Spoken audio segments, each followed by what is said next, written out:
During the last few years, we've ventured into a lot of different fields, and we've had the opportunity to meet and work with a lot of wonderful people. I only hope that we never lose sight of one thing, that it was all started by a mouse. Congratulations, Mr. Mickey Mouse. Congratulations to you.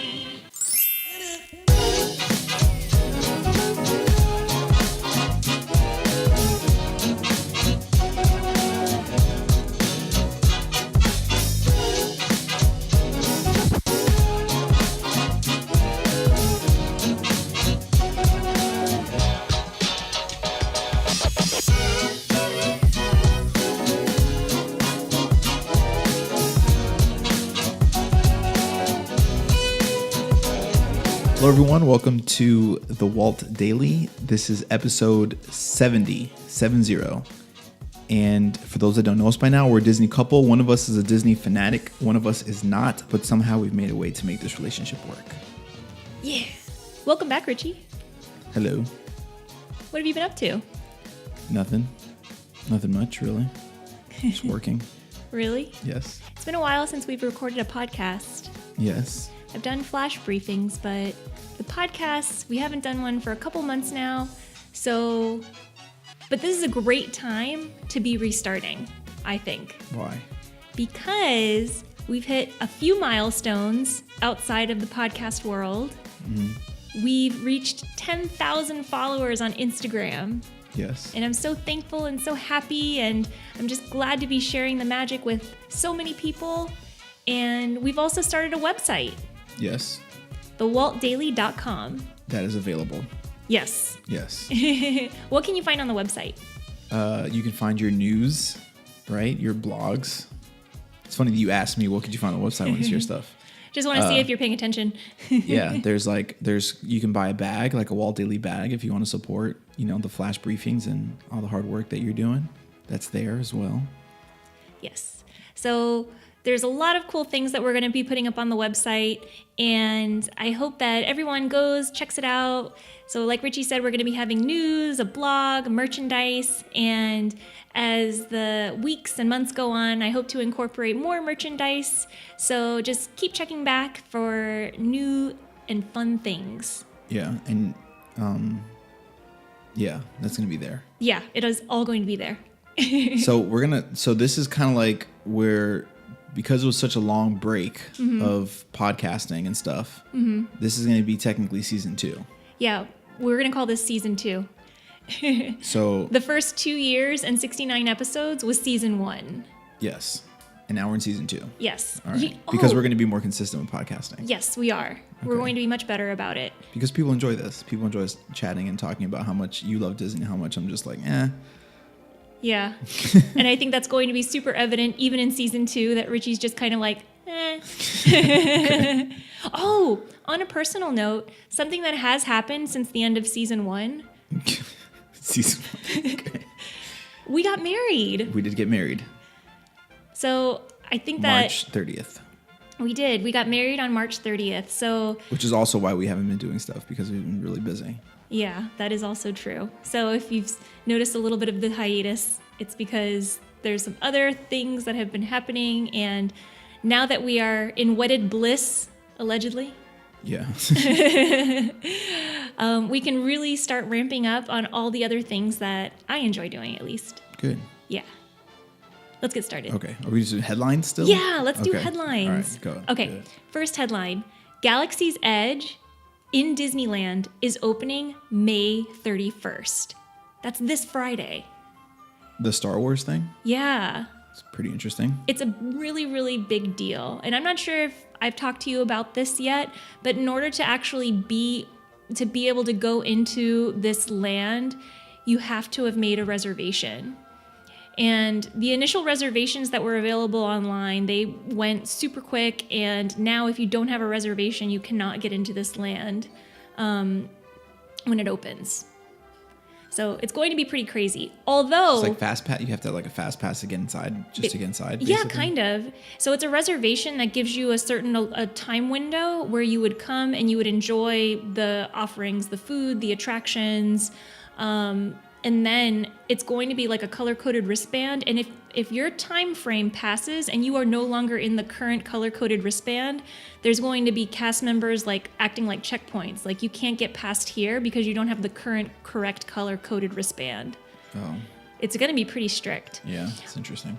Disney did say that you don't have to arrive super early because if you have a reservation, you're going to be able to get in. But I'm just thinking like, okay, yeah, you say that, but imagine the parking, the crowds. It's going to be an insane time. And me personally, I'm kind of glad that I'm not going to, I mean, we don't live in California. We live in Miami. So I'm kind of glad that we're not on that side of things to experience that because it sounds insane.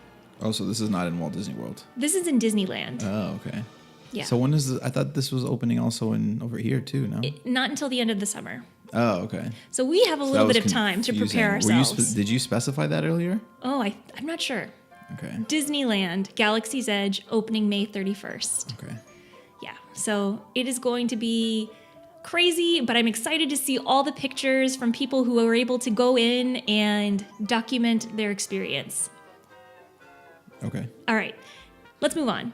Kind of related, this is also a Disneyland headline, but I think it's really hits home for Magic or for East Coast people too. Soarin' over California, which is the original Soarin' video, is going to be returning to Disney California Adventure from June 1st to June 30th for a limited time. Okay. So Richie, Soarin' in Epcot, you know it, you love it. Yes. Did it close? No, it didn't close. Oh. I'm confused then. So were you in the hang glider? Yeah, no. Okay, I just want to make sure. So the original version didn't have you going all the way around the world to all these different monuments and things. It only had you going through California. Oh, okay. And it was the original. People love it. And it's actually going to be returning for a limited time on the West Coast. Here's my theory, though. It's from June 1st to June 30th. In the, not Disneyland, but Disney California Adventure, so it's not going to be where Galaxy's Edge is. I think that they're doing this to take crowds away from Disneyland and bring them to the other park. Yeah. So, just my theory. Okay. It's solid. Yeah. So that's not happening at Walt Disney World, though. No, it is Okay. not. That's also in Disneyland. That's interesting. I wonder what that one's like. It's probably on YouTube. It is on YouTube. Yeah. Everything's on YouTube. Yeah, that's true. I wonder how different it is. Have you done both? Mm-hmm. Which one do you like better? I like them both in different ways. I will say I lean a little bit towards more to the original because it's like the first experience I had with Soarin', and I remember just the first time I rode Soarin', and I think this probably goes across to a lot of Soarin' lovers. It's just like you feel this exhilaration, like you really are flying, and then when they take you through the different scenes and they pipe smell in, it really kind of takes you there. Mm-hmm. So I think that's maybe why I maybe prefer the original a little bit better. So, I mean, if they were to bring the original back to Epcot, I would definitely want to go see it. Even if my pass was blacked out, I would buy a ticket just to go see it. Okay. Cool. So I like it.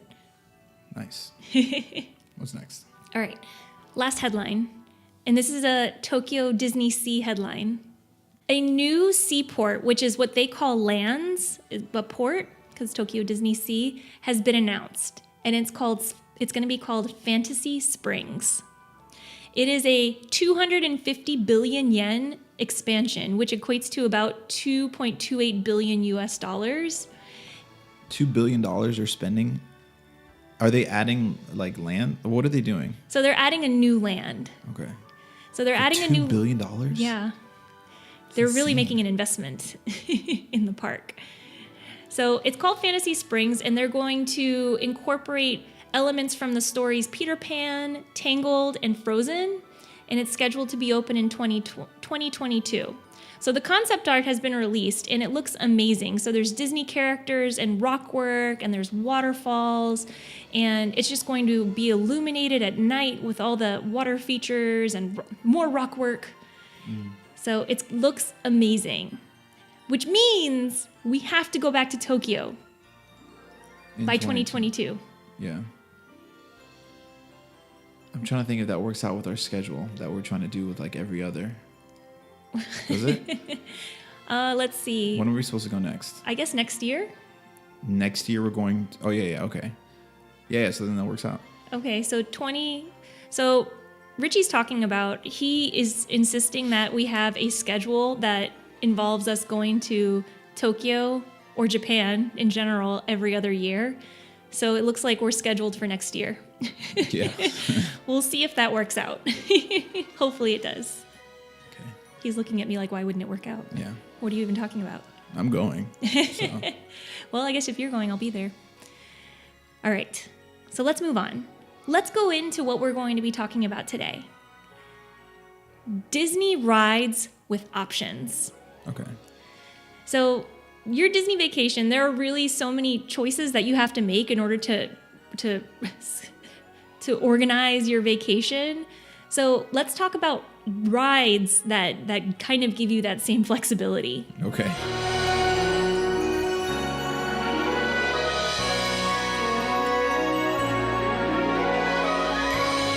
So let's start with Magic Kingdom. We'll start with the basics. Riding the teacups. What color teacup do you pick?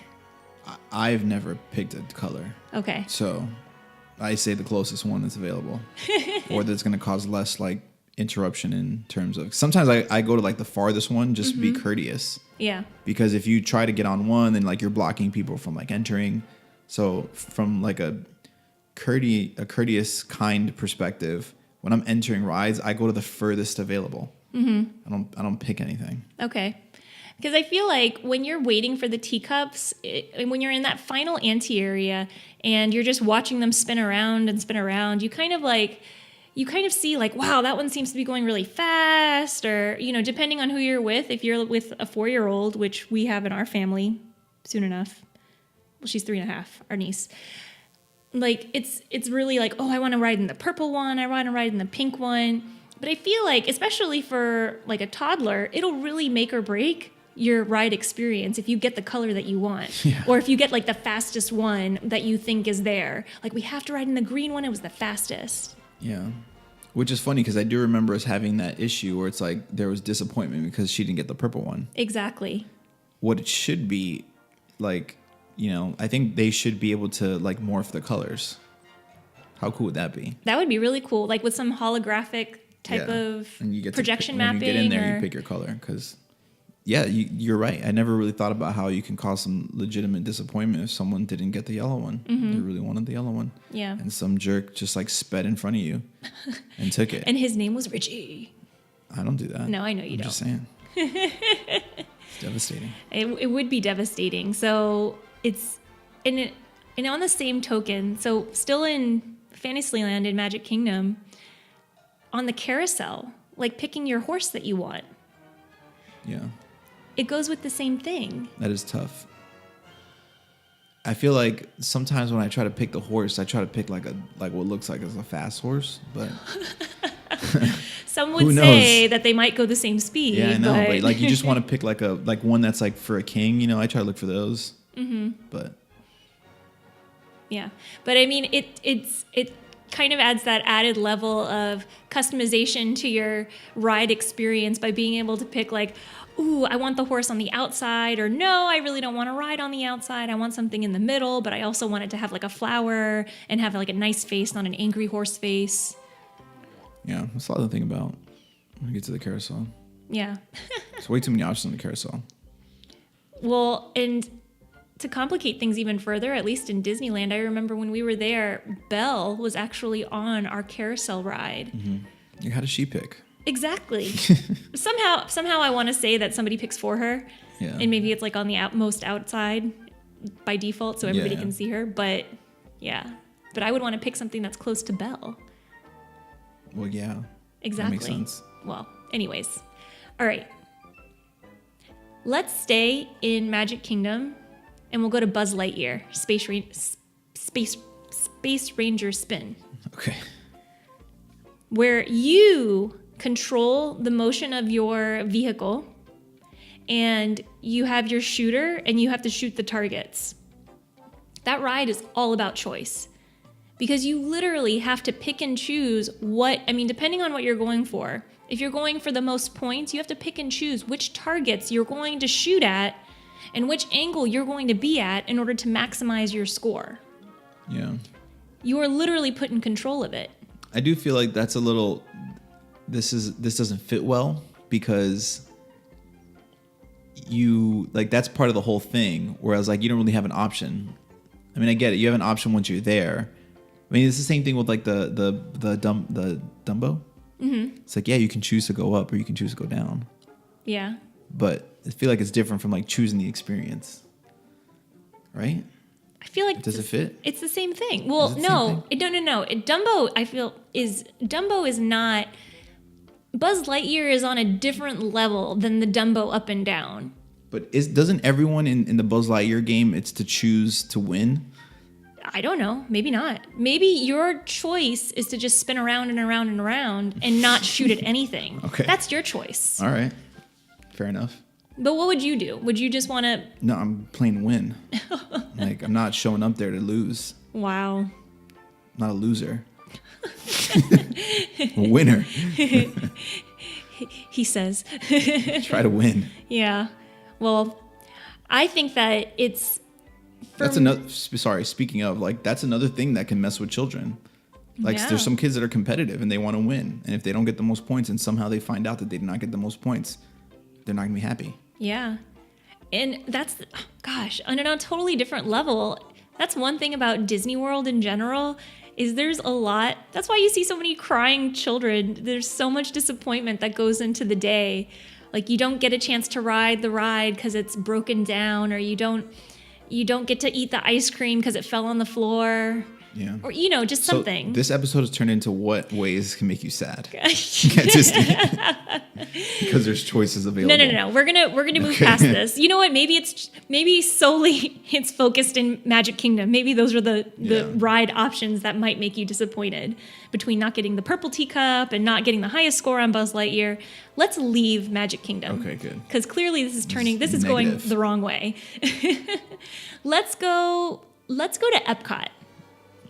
So at Epcot, we're going to start with a ride that I don't even know that you've even ridden with me. Mission Space. The ride that's similar to the Gravitron, and you feel like you're going into space and you're on a mission to Mars and you're pushed back into your seat. I don't think I've done that one. No? Mm-mm. Well, anyways. So it's like a spinning ride, and because of that spinning action, it causes a very definitive reaction to people. They either love it or hate it. Some people can't tolerate it because of the spinning motion, and it just seems like so realistic. At least for me, it seems so realistic. So one of the options you have there is going orange or green.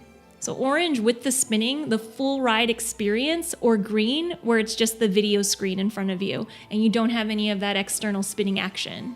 Mm-hmm. So it gives you that option. You can still ride the ride, but without having the kind of visceral, I feel like I'm going into outer space and going to vomit. Yeah, this is the same one as the landing on the moon, right? It lands on Mars. Yeah. But it's the same one. It's the same one like the other one? Or am I thinking of the same ride?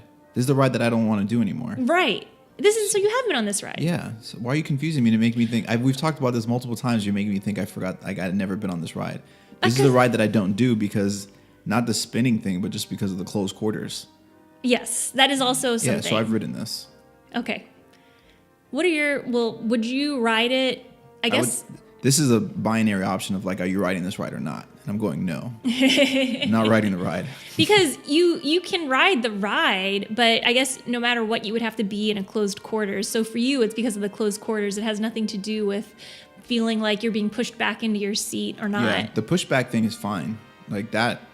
Because I'm even used to the ones at the fair where it's like open, and like I love those. It's open. Yeah. And like I don't care about the force of it. It's the closed quarters thing that messed me up. So I was like, I'm not doing it. Yeah. But I do, which is funny because you mentioned the two options. For me, I've done both options, and I've tried to, and they both feel exactly the same. Really? Because I've never actually done the green because I enjoy the spinning of it. Yeah, no, I've done both options, and I didn't feel the difference. And I think it's because of how well the screen has an effect on your brain. I feel like it overtakes that. Because I think the other one, I think your chair's moving. I don't remember exactly, but I'm pretty sure like the thing that you're in is still moving, so it still makes you feel like your body's in the thing, but I just feel like it's not like the pushback. Mm-hmm. So like it still feels, if they feel the same. I know there's two lines, but they feel the same. His eyes got really big when he was describing that to me. Well, how about this? Even if you don't want to do the closed quarters on this particular attraction, you can do what's called mission control and just play the video game outside, directing. Seriously? I didn't know that. Yeah. I'll try that next time. Mm-hmm. Okay, cool. So I'll ride it alone with my with my little vomit bag. Definitely will. Yeah. No. All right. Next, let's talk about this is Richie's favorite ride in Disney World. What is it? In Disney World? Mm-hmm. Maybe it's not his favorite because it didn't come instantly to him. Is it Test Track? It is Test Track. Yes. It's a good ride. It's a great ride. And of all the rides to give you kind of that choice, this is probably one of the best ones because you literally get to design your own test vehicle and see how capable it is based on what you decide to do. Yeah. It's similar though to the other one where it's like nothing actually changes though still. Like in terms of the full experience of the ride. Like in terms of you're getting all the cars look the same that you get into. Yeah. And it's the same track. Yeah. But just what you see on the screen is different. Exactly. So it is different. Yeah, no, I'm just saying. It's like one of those things where it's like, you know, like the Truman Show, where it's like you kind of seem like you have choices in life, but not really. That's what it's like there. It's like this is just like you're picking all your stuff of like speed and all that stuff, but you're going the same speed. It's the same car. Yes, I mean technically, yeah. So I'm just saying, but tons of choices though. I think I don't know. I do want to like test, and I wish someone would do this of like truly testing the algorithms as to like what is better. Because when we were designing it, we're like, oh, this is for sure gonna win. Yeah. You know, and then like all of a sudden it does poorly. You're like, what? What the hell happened? Is this random or not? Well, fun fact. So me and my mom, we went to Epcot last week, and when we were designing our vehicle, like I don't know what it is about Test Track. I don't want the challenge of having to do all the 4 components as best as possible. It's like power, capability, energy efficiency. Like I don't want the challenge of having to maximize all of those in one car. So I usually just pick one. So we made our car the least capable, but it had 99 eco-efficiency. So we made the most efficient vehicle for like the morning so far.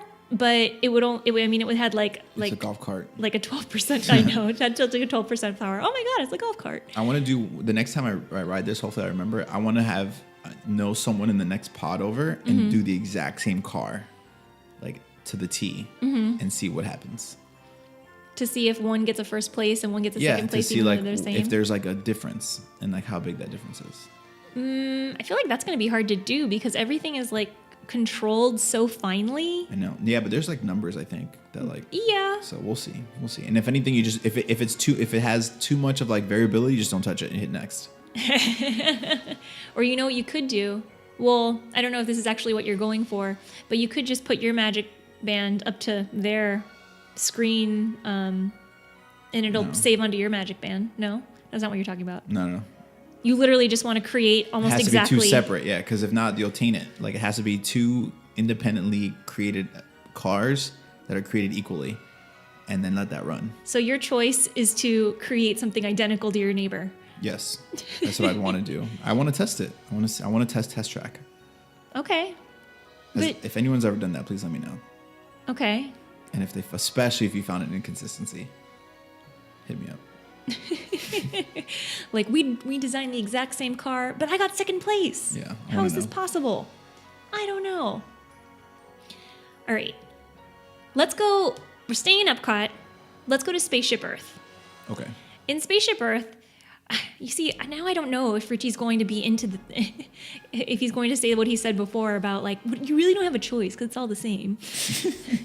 So in Spaceship Earth, when you are descending back down to Earth from after seeing the world, and you're going backwards, and you have the screen in front of you, and you're choosing your future. So it asks you a series of questions like, would you rather live in the country or in the city? Would you rather spend your time exercising or out on a hike?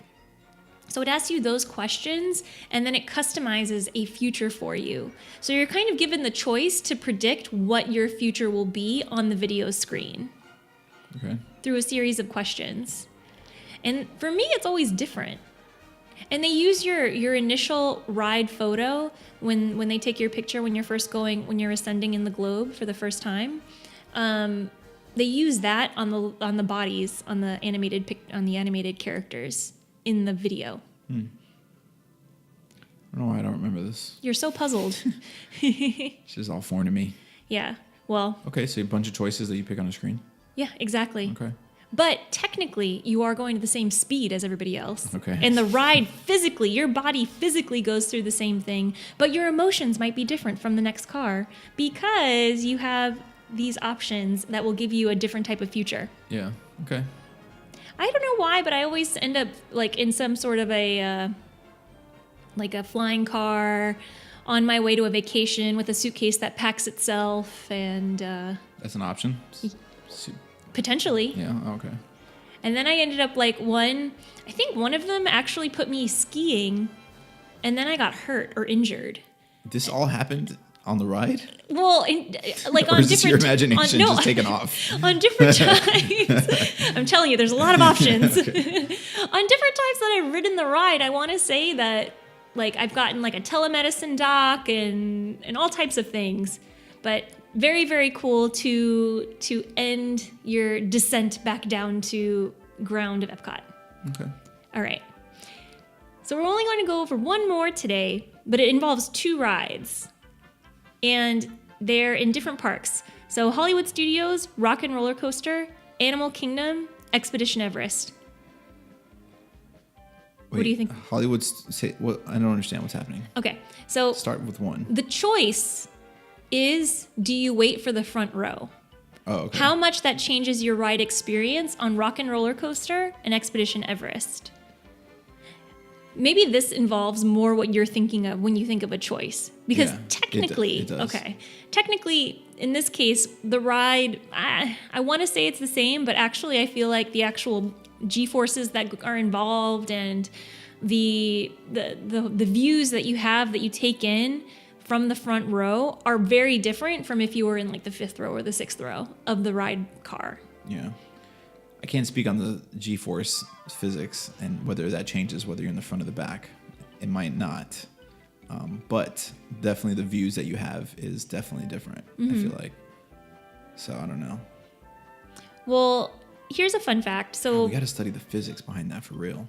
Because now I'm curious to know, what if you have more force in the back? I think you do, which is, it feels like the ride is going faster, for me at least, when you are riding in the very back. So sometimes, especially on Expedition Everest, I'll ask if I can wait for the back row instead of waiting for the front row.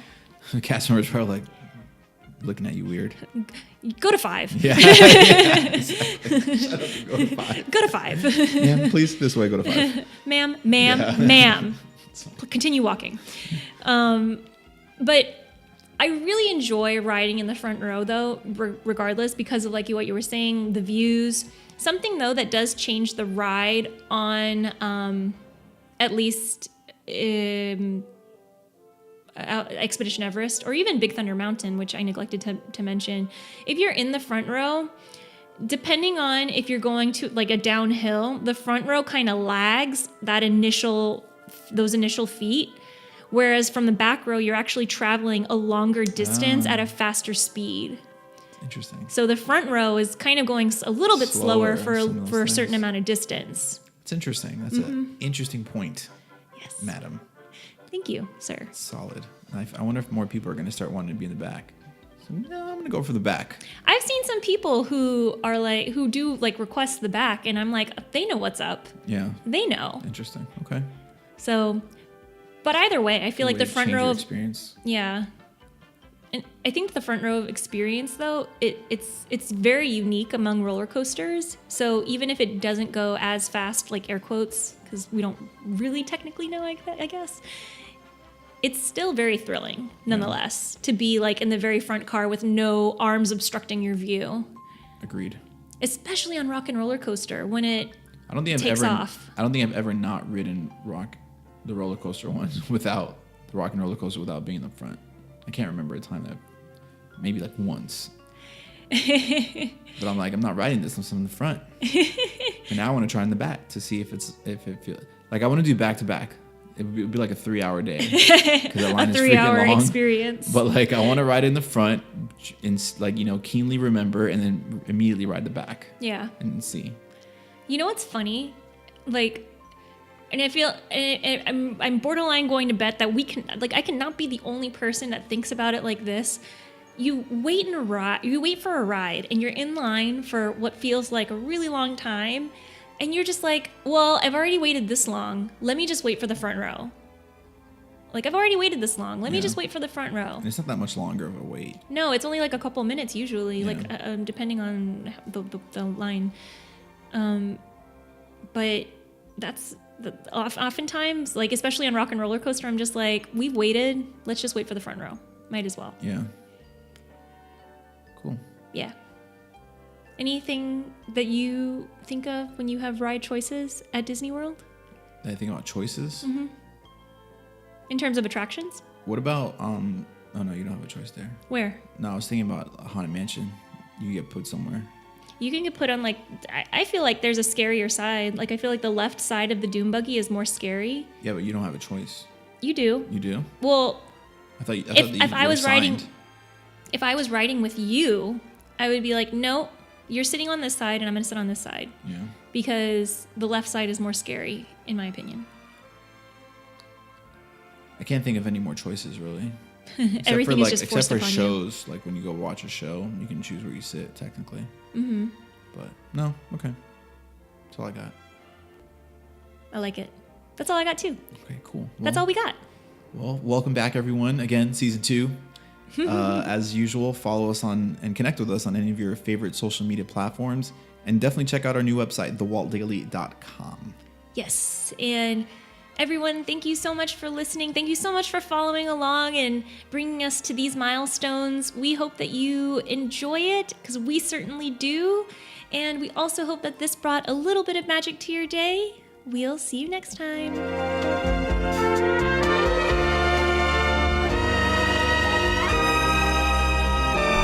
Goodbye.